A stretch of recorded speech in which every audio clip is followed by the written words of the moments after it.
Bax, belə bir xəbər eşidib necə sevincindən atılıb düşməyəsən. Bax, belə bir xəbər eşidib necə dünyanın ən xoşbəxt insanı olmayasan. Bax, belə bir xəbər eşidib necə özünlə qürur duymayasan, özünlə fəxr etməyəsən. Kimsə bunu mənə izah etsin. Biraz əvvəl bir bəy mənə zəng edib, deyir, Sahil bəy, mənim övladım ali məktəbə qəbul imtahanında yüksək bal toplayıb. Buna görə sizə dərin təşəkkürümü bildirirəm. Çünki sizin hekayə terapiya kitabınızı mən övladıma, oğlan övladıma hədiyyə aldım və mənim oğlum dərs oxudu, həm də adam oldu, tərbiyəli adam oldu. Deyir, mənim övladımın pis vərdişləri var idi. Orta məktəbdə oxuyanda siqaret çəkirdi, araq içirdi, avara uşaqlarla oturub dururdu, dərslərini də oxumurdu.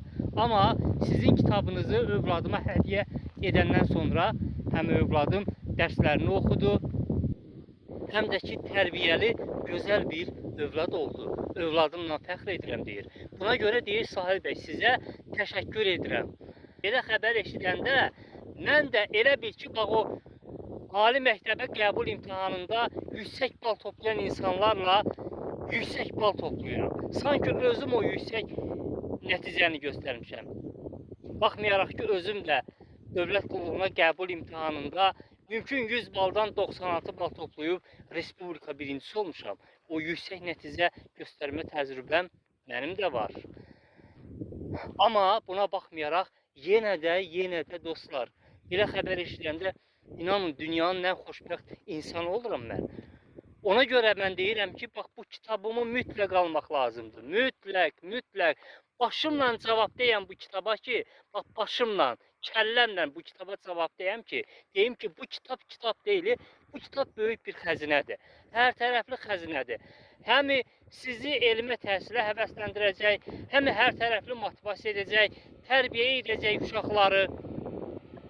Hər tərəfli möhtəşəm bir kitabdır. Yəni bu kitabla bağlı bilmirəm də hər tərəfli qadınlara, kişilərə, hər tərəfli çox möhtəşəm bir kitabdır. Uşaqlar üçün ümumiyyətlə möhtəşəm bir kitabdır.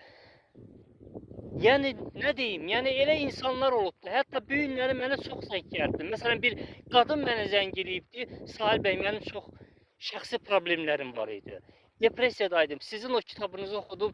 Mən əməlli başlı deyir, yenidən özümü yaratdım. Təşəkkür edirəm sizə. Bax belə şeylər eşidib mən xoşbəxt oluram.